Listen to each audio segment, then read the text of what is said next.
years ago as they got recruited into Smyrna. And then, of course, it's the Spring Hill plant.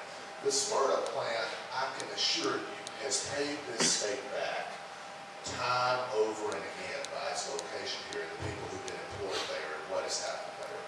I truly, and I may offend somebody by saying this, and I hope I don't, but I frankly applaud Governor Bredesen for kind of taking a hard stand down at Spring Hill.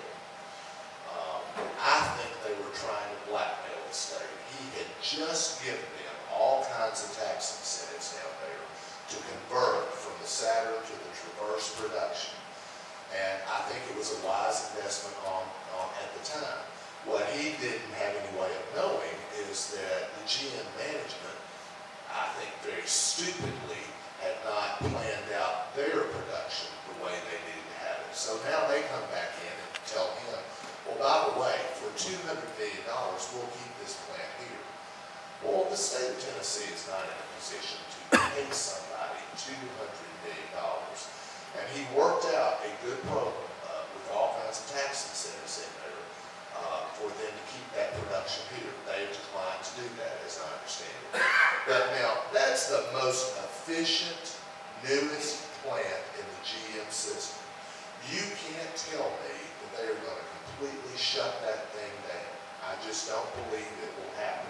I understand the rumor is that they may be looking at even to escalate production there.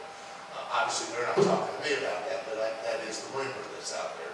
So, I gotta believe if GM has got any sense, and we know they don't have a lot, but if they've got any sense at all, that they will continue some kind of production in Spring Hill. And I firmly believe that will happen. I don't know when it's going to happen, but they can't just idle that plant and stay viable as a corporation. So I do think those incentives are good. I think Governor Bredesen has taken a very surgical approach to how he has approached those industries. And I think he's done a good job of it. And if your next governor, I'm going to learn from his example. And this time it's ladies last, Bill. Oh, all right. Well, I was very glad to hear a board mention something that's very near and dear to my heart, and that is what happened in Clarksville, Tennessee with the hemlock plant. And when you talk about incentives, I think we have to take a good hard look at what kind of incentives we are offering to companies to come to Tennessee. Used to, it was just how many dollars could you put on it? How many roads could you build? How many, things could you do, in lieu of taxes to get people to come? It's not that way anymore. And you know why?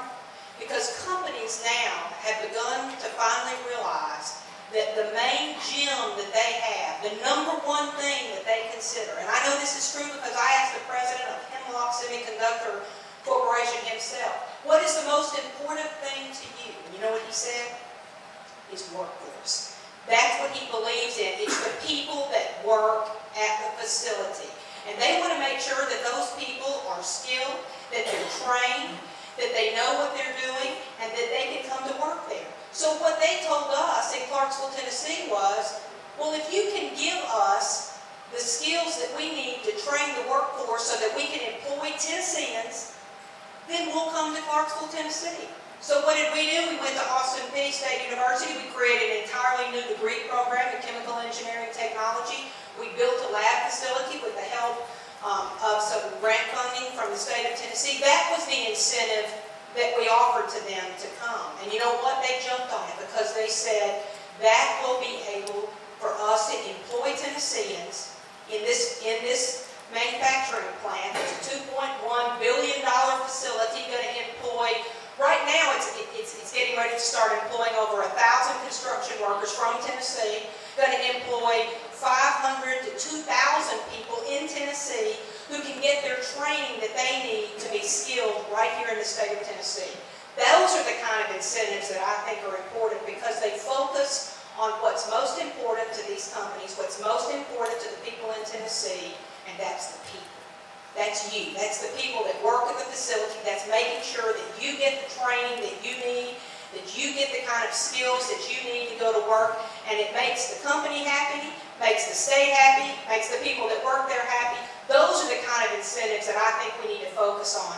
the incentives that focus on the employees, that focus on the people that work at the facility, just like we did at Hemlock. They're really excited. They're coming. They've already broken ground. We've broken ground on the training facility. They're getting ready to break ground on the actual plant itself.